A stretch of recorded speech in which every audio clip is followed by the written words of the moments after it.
All right, Beau, thank you so much for being here. It's so great to see you.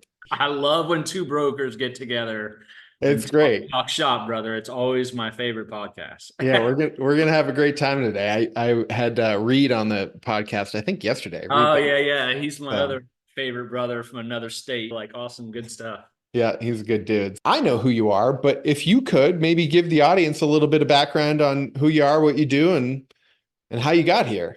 Yeah, of course. So I'm a multifamily broker. I broker anything over 10 unit, conventional and student housing, and I cover the northern half of Florida. So kind of Polk County is my southern border. I don't cover Orlando and Tampa because it's almost all institutional. I'm a mid-market guy. 86% of my transactions are between 20 and 175 units. Sometimes I do bigger ones, sometimes I do smaller ones, but that's my wheelhouse. Background is I actually started in on-site property management on an apartment complex in the late 90s after getting a marketing degree. Went back and got a master's degree in real estate from UF. Worked for a developer slash investor for 10 years, brokering and managing his portfolio of office, retail, industrial apartments. Got to buy and sell some stuff with him as a partner. And then in 2010, great opportunity popped up to acquire a Coldwell Banker and a Coldwell Banker commercial. They were the top firms in town. And I just went in and brokered commercial assets. I was a generalist for the first year and a half, 2 years, and then just went exclusive multifamily about 2012. I sold back those companies to my partners. And in 2021, I just started my own little boutique, Beery Multifamily Advisors. And it's just me and a couple staff members and farm out everything else and just a sniper approach, man. Yeah, you've built quite a practice for yourself and you do it, you're a one-man shop because we've talked about, I'm sure everybody has talked to you about joining them, but you prefer to Sure. be on your own. Why do you prefer that versus maybe a larger brand? Yeah, I got a taste of that. I know Coldwell Banker Commercial is certainly not comparative to some of the exclusive multifamily brokerages around the country or some of the generalists, but still had thousands of agents and thousands of offices all over the country. And we had 100 agents. We had about 80 residential agents, and my partner ran that company. And then we had about 15, 20 commercial agents. And I just felt having a team or being a part of a larger team just slowed me down. It like there was never anybody who was willing to work as hard or as long or as much as I did. The team structure didn't work as much. And of course, as an owner of the company, I just had people coming into my office constantly, right? Asking for advice, help on a deal, the transaction. And so the last several years, I actually just started working from home even when I had the companies, and my productivity like went nuts. Right. I mean, it Yeah. was just like started doing way more and more deals. Like I could make more calls. I could have provide more customer service, visit more deals, visit more people. And simultaneously, it was just becoming where my partners were doing most of the work running the company. And so it wasn't fair to them. I was still getting a piece of the profits from the company, but making way more money as a producer. And so it was just advantageous for both parties to like, hey, you take over this, I go do my thing. And we're all still best friends and keep in contact all the time. And it just worked out really well for everybody. And I just like having complete full control of everything I'm doing. I don't have to answer to anybody. There's no cuts to the house. There's no minimums, no requirements. And I realize that I'm now trading hours for dollars. There's no selling my company and doing a Bob Knackle $100 million deal. I feel like I'm able to really deliver something cool and unique, far less stress of having lots of staff members and people to manage. And it's just my thing, man. It's good for me. It's not good for others. Sure. Yeah, no, that's awesome. I'm curious. On, so you said you're like, I'm a mid-market broker. 10 units and up, uh, to whatever you can get your hands on. What's like if I sold a 10 unit, I don't know, maybe when I first started, they were like 10,000 a door. But now we're probably creeping up. 110, 115 a door on average for smaller stuff. Yeah. And you do a really great job at tracking your stats. I've always Man, been envious or jealous of your ability to do that. that's my thing, brother. Yeah. So how do you produce those reports? Where do you get Yeah. the data from? Yeah. Make a very long story short, We many got years plenty of ago. time. Okay. Well, many years ago, I've always been a stats guy. I love putting out reports, love putting together cool information. But back in the day, call it, this was even 12, 13 years ago, even when I was doing general stuff, I would rely on the CoStars and the LoopNets and the Reonomies and just anything I can get. And so I would put together these reports and I put stuff out. And inevitably, every time I did an email blast, a mailing, a phone call to update customers or whatever, every couple of times someone would say, actually, no, that information is not correct. You have that wrong. Or you have that, or that number of units is wrong. That price is wrong. I'm just, you know what? I'm done with this shit. These companies are selling us information that is put together by 21-year-old guys that have never sold a transaction in their entire life. And don't really care either.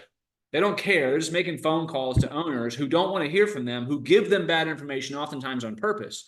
So I'm like, you know what? I'm going to build the most like CRM and tracking system that anyone's ever seen so that I have full control of my data. So what I did was it took about 2 years. I could do it in 6 or 8 months today, but it took about 2 years. I exported every single asset over 10 units in every one of the markets I cover from the tax assessor websites. Okay. A tax assessor, what they really give you is they'll give you parcel number, address, owner name, which is always an LLC. Yeah. Some websites, but most of them don't, will give you number of units. They'll give you acreage, what it last sold for, when it last sold, maybe square footage, and that's about it, right? But it doesn't give you a number of bedrooms, and sometimes it doesn't give you type of construction and phone numbers and principals. And just if you look at an Excel column, they'll give you 10 columns, but I need 30 columns for what I do, Yeah. right? So once I exported all these, I then went and found all those extra columns of information that I want. And I did use a combination, some CoStars, some Reonomies, driving at, I drove lots of assets, calling owners. And so once I had the template filled out, I then imported into my CRM. I use RealNext. I've been using RealNext since 2002. Doesn't matter what CRM you use, as long as it's able to have a great property database, vendor database, principals, all that stuff. I then imported everything and I just started phone call. And I also looked up all the contact information, which was a whole separate way I did that. And I just started calling every single owner and just discussing with them what they like to buy. I never called up and said, hey, you own so-and-so 65 units. What an amazing asset. The market's amazing. I'm amazing at what I do. You should sell with me. We should go to market. I never did that. I knew every broker was doing that. I called up and said, hey, you own so-and-so. You have any interest in picking up another 65 units in Daytona Beach? And I would take down their criteria. And as we talked, I get to learn more about their asset and update my CRM even better. So what I have today is the ability to go into my CRM. And if someone said to me, Beau, we're looking to pick up 150 plus unit conventional assets that are built after 1982, that haven't sold in the last 2 years, that haven't refinanced in the last 1 year, that's at least 2 miles away from the coast, that is a B class or better, that needs at least $10,000 unit value add. I can literally go in my system and I can take 2,045 properties over 10 units in the northern half of Florida. That's how much exists. And I can usually narrow down to the only 36 properties that they could ever buy right now. And the same thing on the listing side. When I get a listing asset, my CRM, because over the course of 25 years of doing this, I've added every single person who owns these assets, but every person who calls me on every one of my listings, every email I get, every social media messages I get, everybody who wants to buy these assets, I've had the acquisition criteria discussion with them. And they're in my database, right? So everything about them, what they like to buy, they like to buy this. I put them in this category of number of units, and whether they buy student, they're in this category. So I have a searchable field for every criteria of the buyer.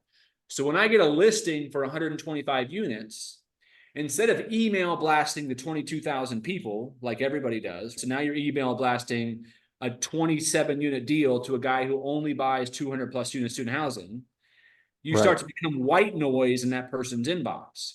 I'm able to take 22,000 people and narrow it down to the only 1,161 that want this exact 125 unit deal in Daytona Beach that's conventional, that's 2 miles off the coast, that was built in 1984, that has this kind of value add and is ranked in this way.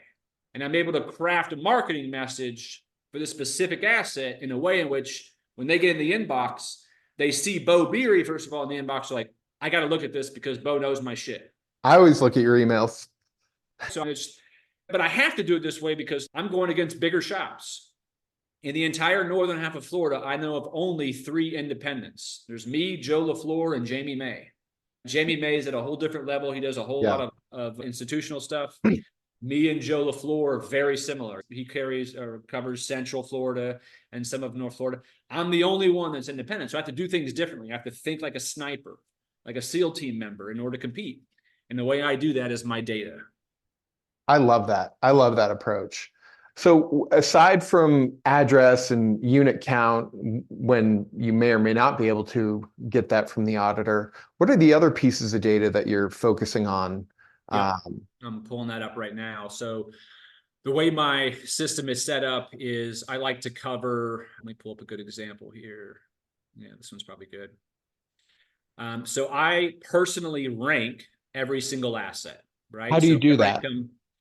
So the way I rank is I go A, B plus, B minus, C plus, C minus. Rank A's are almost always new construction. Very minority of properties that are a 1984 that's class A, unless someone's just remodeled the absolute crap out of it and it's in a phenomenal location. Okay. A C minus is you're going to get shot at if you go there at any time of day, right? Or it's boarded up, or it's just very high crime. It's a very Yeah. difficult asset, right? And then in between. So the way I rank them is a combination of what it's sold for, the rents at the time, the market, the actual location it's in, the sub-market. I go through pictures on every single one of these properties to look at the value add that's been done through searching on the website. Huh. I go through demographics, what the incomes are in those different assets. I got a whole bunch of different criteria.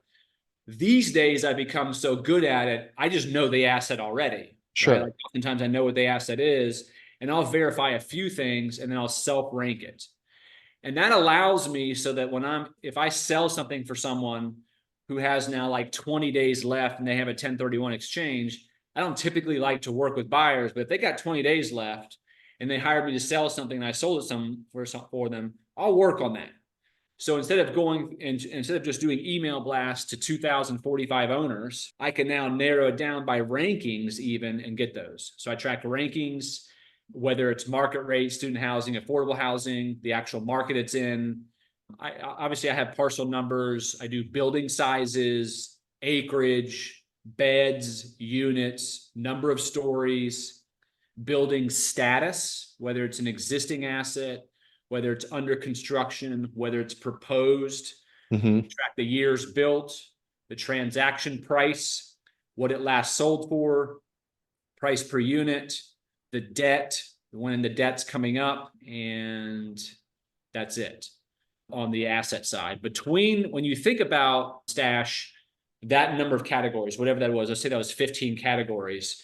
When you think about 15 categories, the number of iterations of data or stats or information I can put out, it's endless, right? Yeah. Because if you think about the multiplicity of something, it's like endless in what you could do.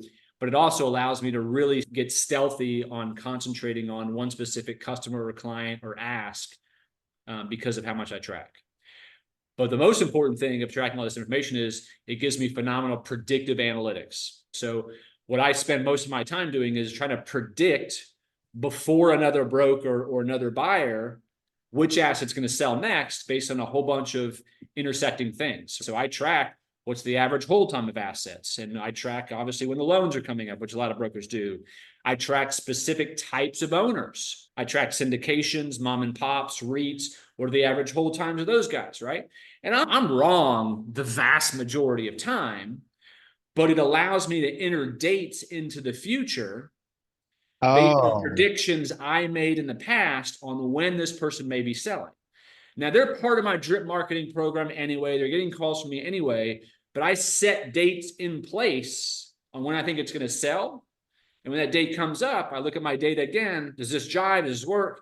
Yeah, I need to call this guy Stash, right? what's your hit rate? It's very low, Is right? it? But it's a lot higher than not doing anything.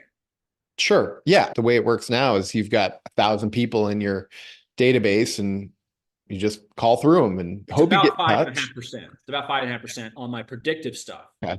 But if you think about 5.5%, if you on the number of calls, that could be 1 to 3 deals a year that I did that were aside from my regular drip marketing and phone calls. So these are dates that I could have put in my to-do list a month ago, 5 years ago, 10 years ago. The guy could have told me 6 years ago, Beau, you don't need to call me until January of 2026 because in our prospectus to our investors, we cannot sell until the end of 2026. No need to call me about it. You can call me, give me stats. We can talk about family, but you don't even need to ask me, period, ever. Or I will get sued if I sell before that. I'll enter that date into my system. That's genius. I love that. I wonder if there's a way, if you could get on those offering prospectus and then you could try and game the system a little bit and put that into your forward-looking data projections. On which part? I missed the first part. Think about syndicators, right? Or REITs. REITs publicize or publish what they think things are worth because they Right. have to, because if they're publicly traded. And then sometimes they'll put like the projected or predicted hold period. I Mm. wonder if there's a way to get access on a Yeah. grand scale to those. Maybe the SEC has that. Yeah, that's interesting. The reality is, though, that if we're talking about REITs alone or publicly traded companies, the odds of them hiring me on a regular basis ain't going to make it worth my time. They That's can't true. hire Beau Beery. They're going to hire CB Richard Ellis, Colliers, whatever it They're is. they're missing out. It is, but yes, but I understand the model, right? Yeah. The guy who's in charge of dispositions can't go into the boardroom of 10 people and they represent 40,000 units and tell their investors, I hired Beau Beery. Beau Beery was still with Rich Alice? No, Beau Beery, right? It doesn't happen. It happens every now and then, maybe every 5 years, I have a publicly traded company that hires me, right? It's just not worth the time of that much tracking and the phone calls and all that. So I have a specific there's 963 owners that own these 2,045 assets. Of the 963, my life is spent on 144 of them. Those are what I call my rank A customers, right? Now I talk to all 963, right? I have a cadence on when I talk to them, but the 144 are where I make my living from. These 144, I'm saved in their cell phone. They're saved in my cell phone. We talk on a regular basis. We've transacted. And of that 144, I actually even have a very smaller special, what I call rank X customer that we transact all the time together. We just jive. I know their stuff. They trust me. We're boom, right? And every broker has these people, right? Yeah. Whether they have the kind of system I have or not, we all have these people who we know they're going to show up on time. They're going to get us LOIs. They're not going to retrade unless there's just a skeleton, whatever it is. I just try to systematize that thing, so I'm not just playing like an amoeba. I think that's brilliant. Back to the ownership types, do you classify them? So you looked at student housing and affordable housing operators. Do you have a transact or a category for high transactors or things like that? You look at those metrics? Yeah, I do. So actually, every year, at the end of every year, I go through and look at who the top buyers and top sellers were. Yeah. And so I'll make those lists. I'll look at the top transaction by sale price and who bought the most number of deals, who bought the biggest sales volume. So I'll put together those stats. I oftentimes publish those on my website, but I also just use it as a cool calling tool. And it's depending on whether they're a rank A, B, or C customer dictates the cadence that I call them on. And so we as brokers are always looking for ways or excuses to be able to contact someone and give them value. And one thing that I think a lot of customers like, especially frequent transactors, is, hey, George, by the way, I just got done with my stats for the end of 2023. Dude, you ended up the number 7 largest owner for the northern half of Florida on the conventional side. And by the way, if you had just added one more 180 unit deal, you could have been number 5. You could have gone up 2 spots. Oh man, that's really cool. How do you know that stuff? How do you track that stuff? Blah, blah, blah, blah, right? Yeah. But yeah, it's just a neat little thing. And sometimes I'll just email it to them and put the rankings in there. It's just fun to do. What I've thought about sometimes is like, what if you sent out like awards to people? I wonder if they would respond to that. I think so. It's cool stuff, man. this is a competitive environment. There ain't a one of these people who does more than 2 or 3 deals a year who Right. wouldn't like to know where they ranked along. And they're competitive because they're competing against all the other buyers for these deals. That's the Yeah. environment they're in. Yeah, exactly. None of these people in a best and final let them have it. It's good. They seem like good guys. Hell no. Right? Everyone's a killer. Yeah. Yeah, they're competitive people. That's what Mhm. attracts people to business, I think. Or Yeah. one of the things.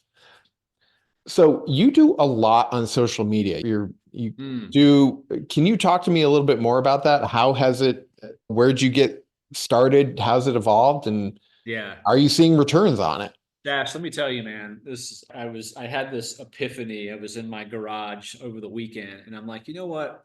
Our business is tough, man. There's a lot of wins and fun and make a lot of money, but dude, it's stressful, man. It's high anxiety. It's very stressful. I'm glad to hear that from you because I feel like I'm the Ah, only one sometimes. bro, listen, I have, and I'm not afraid to say this because I don't think it's anything anyone should be embarrassed about. I have a counselor that I will see every month or two just to check in, just to keep my mind straight, keep my anxiety low, and not dump things on my wife, right? Because we deal with a lot of like very tough individuals sometimes and tough transactions, and these are high dollar figures, and people are very sue happy, right? When things go wrong, particularly against buyers and sellers. It doesn't involve brokers. But anyway, I digress. Yeah. In my garage, I thought to myself, if I could make the same amount of money I do today and just work on putting out phenomenal content that enriches people's lives, social media or just directly to customers or doing it for brokers, whatever, that to me is my most fun part. I really just enjoy for free, putting out information that no one else has seen and just uplifting the market overall. And I have tested all of the social media outlets: LinkedIn, Facebook, Instagram, Twitter, YouTube. I've done them all. And of course, as I'm a big numbers guy, I've analyzed them all. To me, as a multifamily broker, I can't speak for other asset classes. As a multifamily broker, LinkedIn by far was not only the best, but to me, the only one that was worth a crap. Okay. YouTube was number two. If you have that kind of personality in front of the camera who convey information in a manner that people will pay attention to. And I'm good at that. So I've used YouTube as a medium to sometimes share in that. For me, Twitter, I just couldn't catch on. I know commercial brokers who kill it on that in different asset classes. Instagram was just it's too general in nature. I made a hard run in Instagram, and that place is full of haters. Unbelievably bad people who just cruise the internet and are just parts. So I came out of that one. Facebook, I just couldn't get much traction at all. It's just more of a person. Facebook, I'm connected personally with a lot of customers. I think it's very good for that. But LinkedIn was I started in 2020 is just that's where my focus is going to be. And to answer your question, Beau, how much money do you make really from it, right? So here's what I'll say is I've never asked a customer, did you hire me on this deal because you saw me on LinkedIn, right? I never tracked it that way. But what I will say is a majority, not a vast majority, but over 50% of my deals, if it's someone who I haven't transacted with before, who didn't already know me, because that's the true measure, almost every one of these people said, Beau, I've been following you for years. Beau, I've been seeing your stuff on LinkedIn for years. Beau, I've been getting your mailers for years. Oh, I've been Yeah. getting emails for years, right? And so LinkedIn alone, or social media as a category, I don't think alone gets you deals. It's in combination with other things. But to me, the big power of social media is that there are so many people who are now on LinkedIn, and that when the folks who are consistently on LinkedIn, who see your stuff and see you as a player and see you as someone who has the information, what happens is they're at NMHC, right? And they're talking to their friends and they're at dinner that night and they're meeting a few other investors for the first time. And they overhear that guy is getting ready is thinking about either selling a refi, an 85 unit deal over in Tallahassee. And the guy who overhears it in Texas, he doesn't buy in Florida, but he follows me on LinkedIn.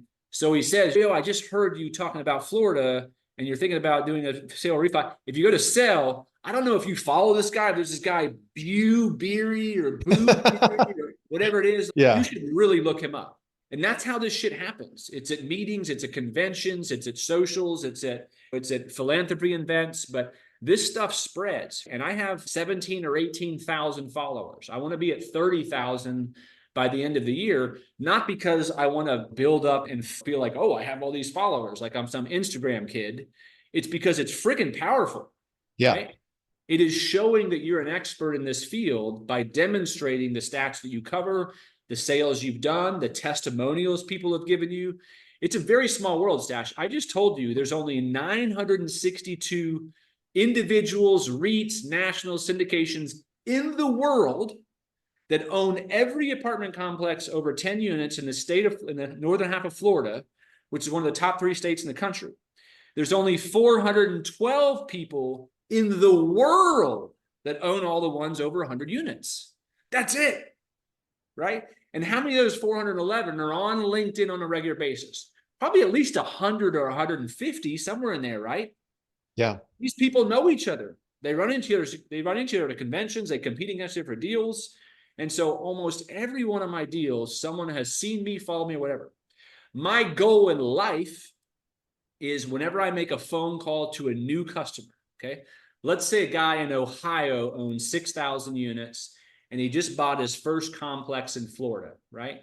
That comes up on the tax assessor website. My assistant captures that information, grabs all the information she can. She puts in a phone call for me, right? So that's a new call to me. There's only 2 or 3 of those a month that happen, right? Because most people are already in those markets. They're buying and selling. I already know them.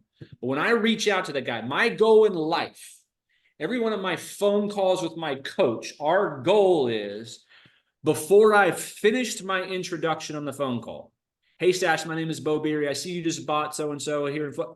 Oh, hey, oh, he just interrupts him. Oh, yeah, Beau Beery. I've heard of you. I've been following you for 2 or 3 years here. And actually, I was talking to my friend the other day who owns some assets. You probably know him.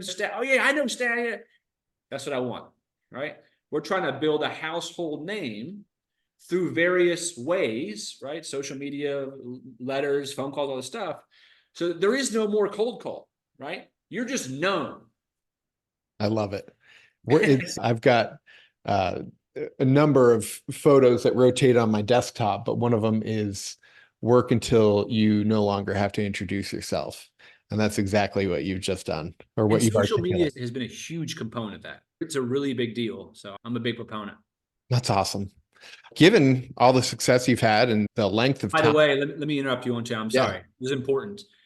That's not just for brokers. To Yeah. me, more than any person on earth who should be building a social media profile is our customers, right? You think about the competition. In the northern half of Florida, there are roughly 60 multifamily brokers, okay? The 80-20 rule, 12 of us are doing most of the volume, right? So I'm really on any one specific asset. I only compete against 12, 15 guys or gals, right? The person who's buying multifamily, you're competing against tens of thousands of investors across the globe, not the US. India, China, Israel, all these people will buy a 22 unit deal in Daytona Beach. So, of anybody in the world, you and the investor listening to this podcast should be on social media building your profile so that when you submit an offer, Beau Beery sees your offer. And I'm like, oh, yeah, I know this cat. These guys are super active, right? I see all the stuff they're doing on social media. I see the properties they're walking during due diligence in Ohio and Texas and Georgia. Now I can tell my seller, this dude's legit. Nobody should be building a profile better than our customers on social media. Continue. Yeah, I think you're right. Because then when the seller asks you, what do you know about them? I don't know. I haven't really seen anything out of them. Maybe you could Yeah. vouch for the portfolio holdings they have, but if they don't have anything, I don't know. And that's an easy way to pass somebody by in favor of somebody who's more established or is going to transact. Yeah. And I like to call people we know common on LinkedIn, right? Like it shows you who we know together. Like first, Yeah. and I can call up Stash. Hey man, I see that you're so, have you ever done a deal with them before? Yeah. Yeah. It's You do, we've proofed references. I'm sure you have as Yeah. well. Yeah, it's interesting. So I'm curious for, I've got some associate or junior brokers here in my office. What advice would you give to these guys trying to come in and build a career in brokerage?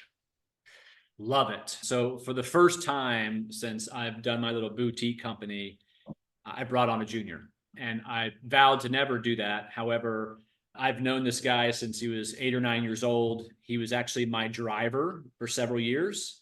And so he's been learning this stuff. So he's 25 now. I hired him when he was 24 years old, right out of UF. This was just in late 2022 because I saw that nobody was covering under 10 unit deals, duplexes, quadruplexes, eightplexes, and I wasn't going to do that. It's a residential product, right? Residential agents who sell a house, the guy who sold the house says, hey, by the way, Sally or John, I own this quadruplex. Would you sell it? So there's no sophistication in the market whatsoever. So I've been able to bring him on and learn, how can I make this guy a killer? And it takes way more work than I thought. But what I have learned is that in so many brokerages, these young guys are just not getting the training they need. And it's not because it's not the brokerage's fault. It's just the way the model's set up, right? Yeah, A national firm, when they bring on a couple of 20, 25-year-old guys or 30-year-old guys who have switched careers, they can't be there all day, every day, listening to every call and watching every movement. The beauty of what I've created here is that Joe sits in this chair where I am, and I sit in that chair over there, and I'm able to train him minute to minute on every call, correcting his inflection, his tone, what he said, how he handled everything. So what I would say is mentorship is the biggest thing that these guys need to be looking for, right? When they come onto a brokerage, when they're interviewing with brokerages, I would be asking what kind of one-on-one or one-on-two or one-on-three guidance can I get from you? Number two, I would get them set up on a CRM as soon as possible and use it to its full capability. Literally get training from the people who manufacture that software. Watch every freaking video you can, learn all the tricks in trade. Number three, you got to build the data. For Joe, when he started, I went ahead and just paid him a little small salary because I wanted those first, I think it was about 4 months, I had him building the same database I built, exporting all the assets, looking up all the information, contact information, importing into the CRM. That's all he did. yeah, And I wanted him to study everything. I wanted him to be able to tell me how many assets there are, the average size, what the rents were, which city had the most, all this crazy shit. I wanted him to be like a Mensa up here yeah, on stuff before we made a phone call because I didn't want him going and then he's just lost that customer for life. My philosophy is when you make phone calls, okay, if you, I'm against making 100 calls a day. To me, I think it's one of the worst things you can do to juniors or even to just as a regular agent because you can't make that many phone calls and know enough about that person and what they own and who they are and their background to have a phone conversation that is anything beyond, hey, my name is Beau, do you want to sell? sure.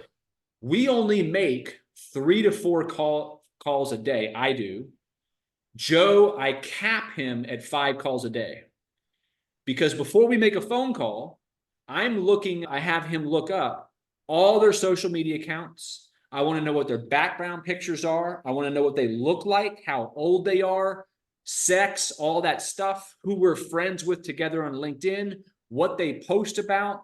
We have access to criminal backgrounds if we want, if they've ever been Sure. arrested, whether they had bankruptcies, phone numbers, who their spouses are, their kids. We're not trying to be creepy. I just want to best serve this customer the best I can. And so before I call them, knowing some things about them and everything they own, in that first 10, 15 seconds, I can grab them in a manner in which they're like, okay, this dude's different. He knows something that I've never had a call like this from the broker before, right? So I would say learning these guys, if you're training them, learning everything obviously about the asset, but who owns them, right? I think it's crazy to call someone and not know everything they own in the market. To me, it's a totally different phone call. If you're calling a guy who you think just owns the 100 units in Ocala, but he owns 17 other deals within an hour's drive and you just didn't know it, That's a major player. And if Yeah. you call up and sound stupid on the phone, you've lost him forever or a long time. It's going to take you 7 or 8 more phone calls to make up a good light in his mind because you messed up the first time. But if you made a phone call the first time and rotted off some things about him that you know, or about the transactions that he owns, or things that are happening nearby his assets, that turns on a light bulb. My goal when I started this was I envisioned in my head when he hung up with me, he called his partner right away and he was like, Stash, I just got a call from some broker down in Gainesville, Florida. He covers the north half of Florida. You wouldn't believe the stuff he just rotted off on this phone about the markets and some of the things that we own and some of the stuff going nearby. Have you ever heard of this guy before? Right? Or at dinner that night, he was with his wife or she was with his husband or whatever the case may be. And the same thing, honey, I just had this conversation with this broker. It was unbelievable the stuff he just rotted off to me. It was unbelievable. That's what I want to have happen every call. That's amazing. That's the complete opposite of lots of other things I've learned or been taught or seen trainings or otherwise on. Well, Uh, Stash, you have to understand, like I just told you, there's only 962 people. You right. can call 962 people easily Pretty in an quickly. 8 to 9 month period when you're first Yeah, starting off. So there's no rush. Why the hell would you call 900 people in 10 days or that's 20 true. days? It's insane. I see each one of these people as someone who I could earn a fee with, and help them at some point before my career is over the next 20 years. So it's an income source. And every time I screw up a phone call or sound stupid, I've probably lost that income source forever. So all I'm trying to do is I'm trying to keep as many of the 962 in love with me as possible, right? But if you're just doing this, if you're just going, bam, you sound like everybody else, and they're Yeah. going to remember that you sound like everybody is, or not remember you, which is even worse. And so it's Yeah. just, why? What do you do when you get a voicemail? You do half hour research on each client and Absolutely. you get a voicemail. What do you do then? Sometimes 45 minutes I spend, but because I know there's only 962, why not spend 45 minutes on each one of them and leave a voicemail that when they hear it, they're like, okay, I need to give this guy a call back, right? That is thoughtful and thought It's thoughtful. I leave provoking. a piece of information in there that they know I didn't just make 100 calls that day. I let them specific information about their asset when they bought it, something that's going on nearby, something I have coming for sale 2 miles down the road. Whatever it is, I look at their profile and all the research I've done on them, and I just know what I'm going to either say if I get a hold of them, or the kind of voicemail they're going to leave, and I'm going to call them back. They're going to call me back. And listen, there's of the 962, there's a good portion of them, right? So rank C is the kind of customer that's probably never going to hire me, right? And that represents almost 50% of my database. Hmm. They're still in my drip marketing program. I still have a call cadence with them that's much less, right? But they're either a REIT, or they don't like me, or they're best friends with some guy who's a broker. They went to college with this broker, whatever the case may be. That's just going to be the case. But I still did all my research on them. I still update my profile for them as much as I can. I still want to, there's still a possibility of doing a deal with them, right? Yeah. But it's a long game approach. It really is. And that's not to say that doing this doesn't work, because it does. There's Yeah. plenty of guys we know, and you may be one of them, that have made a damn good living doing this. I just wasn't good at it. And it made me very uncomfortable. Rejection for me, if you ever read the 5 love languages, right? My love language is words of affirmation. So when a guy hangs up on me or says, you're the fifth guy that called me today or whatever, like that hurts me. It shouldn't, Yeah. but it hurt me. So early on when I started this business, very early on, I knew this ain't the call for me, man. I got to do something different. What does everybody in the world love? Everyone who owns these assets, what's common among all of them? They want to own more assets. Yeah. So that's when I started coming to them with, how can I help you buy something? What's your criteria, man? I make a lot of phone calls. I'd love to bring you something today. I'd love to Love it. bring you a deal this year, right? And it gets me in the door. right? So I get their criteria, but I also understand people. There's some guys like I brought Joe LaFleur. Joe LaFleur is a freaking killer. He's phenomenal on the phone, right? We've shared the same coaching before, and he's just so good at making lots of calls and kills it, gets lots of listings, and he's using his superpower. I Yeah. just couldn't do it, so I I, had to come up with a different I'm way. I think I'm a combination of the two of you. I really appreciate the data insights, but I can blow up the phone like no other. And It's that's your like superpower. yeah, for me, sometimes the default is if I have 100 emails or whatever it is, something I'm avoiding, I'm just going to pick up the phone and start calling people. And Yeah, usually I have some, at this point, I'm established. So it's mostly I'm calling people I already know right. or that know me. And I've got something of value that I'm going to be talking with them about. So it's not straight cold calls, but when I first got started, that I was beaten, so to speak, if I did Yeah, not make 100 calls a day yeah, or I know. That's the 150 a day. model. That's Yeah. the model. Um, Brokerages, you have to understand, brokerages making money from getting a piece of the commissions. And so they're not necessarily thinking about that agent's reputation. no. They're just like, it's a numbers game. Just make as many calls as you Yeah. can. You're going to get deals going. You're going to get commissions. And then when they identify the stashes, which are the killers, then they're going to put a couple guys under that killer, and right, and they're going to build a team, and that's the model. Yeah. And eventually, a stash will still develop a great reputation, even though the first year, whatever, he made a bunch of calls that maybe weren't the greatest, right? Um, Yeah, it's learning, but it's learning through just but like the CRM that I have or that I had, I don't they discontinued it, I think. That would give it was like flashcards. That's what it was because it was the ownership's information and then right here is everything that they owned. That was the best that's the best thing to learn and market. And then you just flip through that all the time and you have your A, B, and C or X, Y, Z, whatever you want to call them, clients, and that's how you get through it. I love it.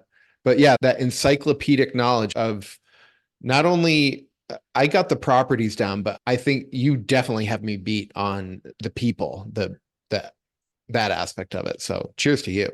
if you can imagine when you're on a phone call with someone for the first time and you've gotten past the first 10 or 15 seconds, imagine how powerful it is. Hey, by the way, Stash, man, listen, before I called you, my assistant was looking for your phone number and she found your LinkedIn profile. You and I know George Costanza together. I'm just using a name. George Yeah. Costanza together. I went to school with him. How do you know him?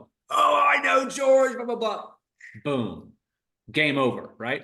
Yeah. Or, hey, Stash, listen, my assistant, when she was looking up your phone number, she was Googling your name. She came across your Facebook profile. I saw your background picture is a Porsche 911. You probably don't know this about me, but I'm a huge car guy. Oh, really? Really? Well, when did you get that 911? Boom, boom, boom. But when you're doing your research and when you see what they post about, by Yeah. the way, I saw that you posted about this. Man, I feel the same way, whatever it is. It's just today's technology, there's so much information that you can gather to have that connection. And the thing is, it's not like we're acting like chameleons. Our job is to add value to these customers, and we're really good at it, but we have to get past that wall that they're putting up that's hurting them from receiving some unbelievable information from us that's going to make them wealthy. Think about how many people you've made wealthy in your career. Yeah. And you just have to bring down the wall a little bit. And today's technology is amazing. And why not take advantage of it? Mm-hmm. That's awesome. Man, I'm absorbing all this. This has been a great call. Uh, let's see. I don't know. What else do you want to talk about? Let's see what's good. We can talk about the market a little bit, man. It's Yeah. the Are you kind of going to San Diego for NMHC? This is going to uh, come out afterwards, but this is so embarrassing. But I've told so many people. Again, I'm 48 years old now. Everything's out in the open. I have a horrific, like clinical fear of flying. oh, okay. It happened about 8 or 10 years ago, and something just clicked in my head. And I only fly once a year on a family vacation. It has to be under 3 hours because that's how long this medicine I take that knocks me the hell out. I have to have my wife with me because I'm so conked out. It's hard to even get through customs. Yep. I've had to limit my travel to once a year that's accompanied by my wife, and it's stupid. I've seen a counselor about it. I've actually even done the American Airlines. They actually have an actual American Airlines like school for people like me. Didn't Wow. didn't help. The only thing that's helped is a medicine that I take. Narcotic. Yeah. Yeah, that just lowers me down. So when they moved it to the West Coast now permanently, like I'm super bummed. I'm going to have to go. I'm probably just going to make it a cool road trip because I love driving in the Yeah, you cars. need to do like a cannonball run. Yeah, that's what I'm going to do. I learned of this when they now went to the permanent West Coast. So probably 2025, I'm going to go ahead and just start setting up a Well, cool I road think trip. this is the last year that it's in San Diego, and then it'll be in. Vegas, right? I'm just the same Oh, thing though. It's like, yeah. so I'm just super bummed because it's a great event. I've gone to all of them that have been in Orlando, right? Yep. Yeah, I've seen you there. Yeah, I know. Posted up, talking to people, It's doing work. embarrassing, man. It's just, it sucks because, it's such good interaction between customer and brokers, and a lot of great relationships and deals are done from it. And I'm like, Yeah. but anyway, I look at NMHC as like a necessary evil yeah, because it's like speed dating over 2 days, but yeah, you do get deals and traction out of it. And it's, yeah, you definitely have to be there. yeah, So, yep. yeah. But What are your thoughts on the market? How is 23 for you? And then what are your thoughts for 24? yeah. So 2023, I was down 55% on income, which I actually count as a win, right? It's not too bad. And almost all of my deals, no, all of my deals were under 100 units, right? So typically I do 12 to 15 deals per year. Roughly half are 100 plus units. The other half are under 100 units. All of my deals were under 100 units in 2023, hence why the income was less. But that's because the larger deals, they just sit on pencil. Yeah. Even though smaller deals are affected the same way proportionally, if you think about most deals went down, I calculated between 16 and 20% in value from the height. On a $20 million deal, that's $4 or $5 million. Okay. Yeah. On a $2 million deal, right? It's 100 grand, 200 grand. And the guy who owns the $2 million deal, most of those have a longer hold time. So his Yeah. basis is lower. He ain't not selling over 100 grand, right? So those more of those deals transacted. However, when the Feds announced a little softer landing for 2024 and they were going to have some interest rate relief, my world took off about beginning to mid-December. I put 8 deals under contract, again, all of them smaller. Okay. Actually, all of those were under 50 units, 8 deals under contract. It was just like, and it was in a 12-day span. Bam, bam, bam, bam, bam, bam, bam, right? Good stuff. 4 new listings, right? Which is Great. awesome. And I've got another possible 2 more that I got to call on today. Good size deals, $20+ million deals. So the action has really picked up. The number of BOVs, and this is all, I'm talking about like 6 weeks. The number of Yeah. BOVs have really picked up. So I think 2024 will, in my opinion, I think there'll be 30% more number of transactions. I think the volume will probably be in the 20%, probably less, because I still think there'll be more under 100 unit closings than over 100 unit closings. So I think there'll be 30% more number of closings, which will still be way down from a 2021 or 2022, but certainly better than 2023. I'm feeling pretty good. I think I'll still be down. I think all of us will be down from 2021 income, Yeah. but it should be pretty decent. It's interesting what you said about the drop in pricing value of deals because so about midway through last year, I was like, we're missing on every single deal. I was like, so I asked my analyst, I was like, can you go back and create a report? And it's just simple. It's either it's seller's expectations and either what it sold for or what our optimistic value was on our BOV or our Mm. underwriting. And it came out to 17%. And so we saw the same thing basically. Yeah. We had an average year as far as income is concerned, but it wasn't tremendous. And average is a win also, but hoping that 24 is better. And I too have seen an increase in activity, BOVs, prospects, listings, things like that. So Yeah. Yeah. feels like once people came back, feels like a lot of people didn't go on vacation this year for Christmas break. Yeah. Um, Yeah. and everybody's back and it's like, all right, let's figure out a way to make some deals happen. I would say the biggest effect on the market, obviously, debt and insurance was a big proponent, specifically in Florida, right? For Yeah. us.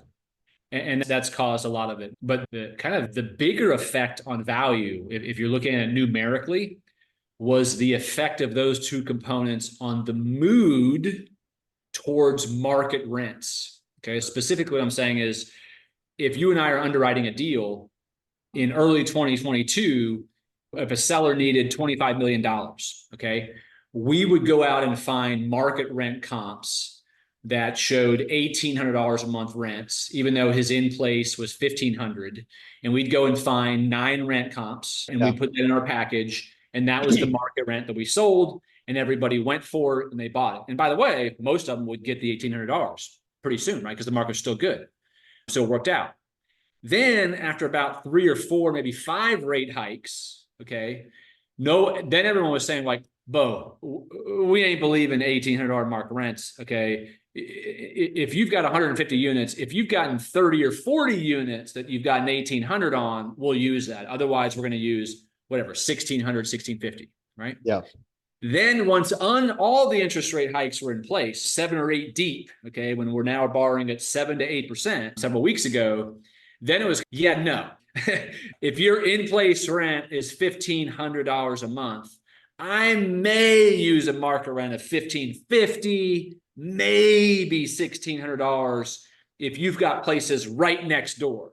And so the debt and the insurance created an atmosphere globally, and I use social media to blame on the negative side for the most part, where now the conservatism of the future market rents that could be achieved has come way down. Granted, the rents haven't even come down, at least in Florida, not much at all, very minimum. Yeah.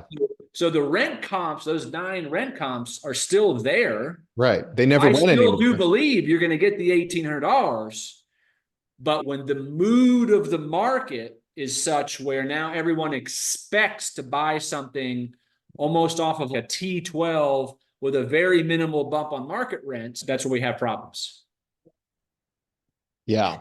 And by the way, when you look at that numerically, the effect of interest rates going from, let's just say, 4 to 7%, or insurance going from $500 a unit per year to $1,500 a unit per year, those are big effects. But when you take a market rent from 1,800 to 1,550 on an IRR and a cash on cash, that shit blows away the effect of debt or insurance. You're saying that the changing of the rental rate far outweighs the increase of the expenses? On value. Yeah, just go into a pro forma. Just go into a pro forma and change 1,800 to 1,500 and look at the effect. Oh yeah, 100%. Value versus going from 4 to 7% or from $500 to $1,500. I see what you're saying. Yeah. And by the way, we have all 3 of those at the same time. So it's not like we're anything like individually. All 3 of them happen at the same time. They all work together, but that's why no deals get done. Conspiracy. Yeah. No, that's what we had one deal. We had one deal where he's like, yeah, we're targeting I don't know, 65, 64 million, something like that. And we were struggling to get to 50. And he's, yeah, it's a 4.6 cap. I was like, my guy, in what world? I don't know. Do you have 2% assumable debt? And what's going on here? And he did not. So, we said the assumable debt people, if you're one of those sellers, that's cream of the crop right there. That's good stuff. Yeah. As long as you assume appropriate leverage. Correct. Yeah, exactly.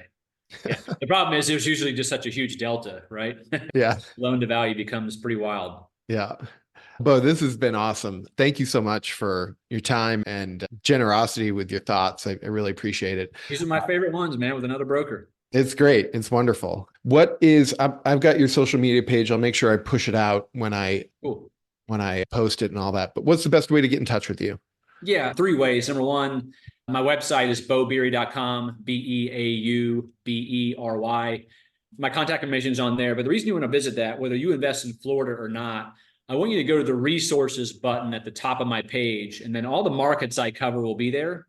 If you click on any one of those markets, I want you to see the kind of stats that I cover, because if you can master those stats for your markets, you'll be a killer. You can react to opportunities quickly. Brokers will bring you more deals. The second way is I have a YouTube channel called Beau Knows Multifamily. I've got playlists on there for beginners, advanced level investors, analytics, brokers, all kinds of stuff. And then the third way is I wrote a book, Multifamily Investors Who Dominate. And I don't care what level of investing you're in or as a broker, I think it's a really great book because I just spilled the beans on how I've watched some of the worst investors on the planet carry their business up to the most elite guys I've ever seen who transact 8, 10, 12 deals a year, right? And what's the common traits? What do they do? How do they react? How do they participate with the brokers? And it's just it just lays out almost like the secret world that you and I, Stash, get to see on how the Yeah. best in the world operate that other investors can't see. And so that's Right. kind of the best advice I can give you on 3 ways to contact me. Love it, man. Thank you so much and hang Yeah, around for a brother. minute and have a great day, Beau. I All right, appreciate man. it. See you. Okay.